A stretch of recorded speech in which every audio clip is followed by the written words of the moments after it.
Hello and welcome to our fourth year Law, Ethics, Computer and Society group assignment. Our chosen topic for this assignment is Apple. We will be discussing the good and bad points of Apple operating in Ireland, specifically their tax avoidance from the perspective of an Irish person. Firstly, let's have a look at Apple. Apple is an American multinational technology company headquartered and founded in Cupertino, California. It was founded by Steve Jobs, Steve Wozniak and Ronald Wayne on April 1, 1976 to develop and sell personal computers. In August 2011, Tim Cook became the CEO of Apple during Steve Jobs' terminal illness that resulted in his death October of the same year. Their hardware products include the iPhone, the iPad, the MacBook, the iMac, the iPod and the Apple Watch.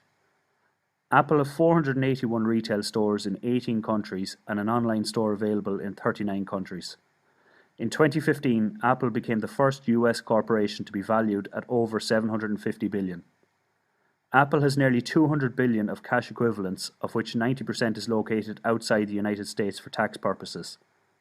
Apple are operating two companies in Ireland, both in Cork. These are Apple Computers Limited and Apple Distribution International. The main plant, a 5,000-person facility that builds iMacs, is the only Apple-owned manufacturing facility in the world. Now for the tax facts. Ireland have two rates for corporation tax, 12.5% for trading income and 25% for non-trading income. Apple, on the other hand, only pay 2% based on deals made with the Irish government in 1980, 1991 and 2007. Apple were able to push for this, telling Ireland that they are the most profitable company in the country and one of the biggest employers in Cork. Although figures aren't available to show the amount of tax Apple have paid in Ireland, but according to the European Antitrust Authority and Matt Larson of Bloomberg Intelligence, if Apple backpaid all their taxes in Ireland at the national corporation tax rate, the company would owe $8.02 billion in back taxes.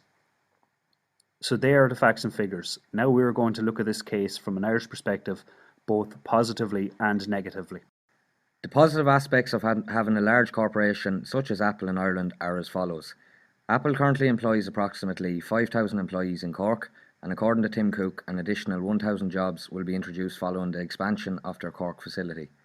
The Irish economy will benefit because of this due to each Apple employee paying regular contributions on their wages, such as PRSI, PAYE, USC and so on. These employees are also spending money in the economy for things such as rent, food, clothes and utilities, which further contributes to the growth of the economy. Apple have also announced their plans to build a large data centre in Athenry, County Galway. The construction of this data centre will be a further boost to the economy as it will provide jobs for construction workers to build the centre and permanent jobs will be made available once constructed. Following Apple's success in Ireland and the low corporation tax in Ireland, many other large multinational companies such as Google, Facebook, LinkedIn, PayPal and Airbnb have since set up their EU headquarters in Ireland, putting Ireland at the forefront of technology in Europe. The negative aspect of Apple's tax avoidance is that Ireland is now perceived as a tax haven for the rest of Europe.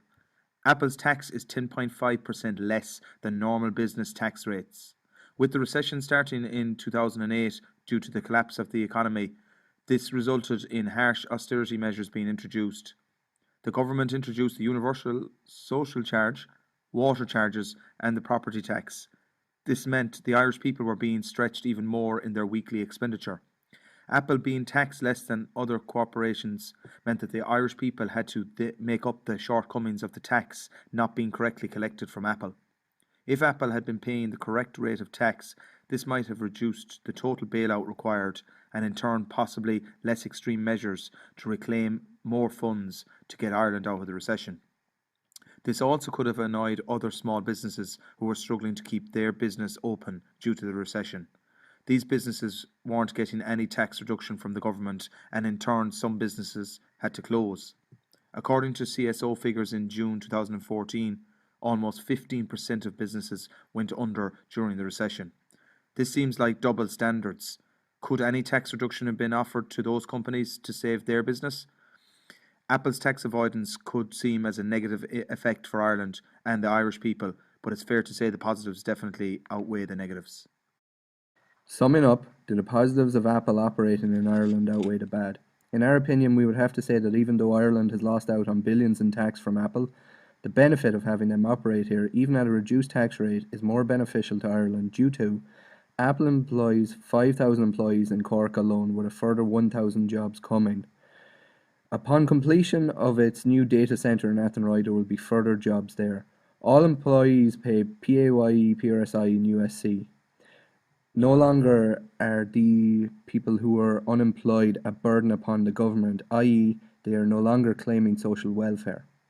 Ireland is now viewed as a great place to break into Europe for large multinational companies. These companies pay tax in Ireland. If Apple was not here, it would be likely Ireland would not be viewed in the same light in the technology sector.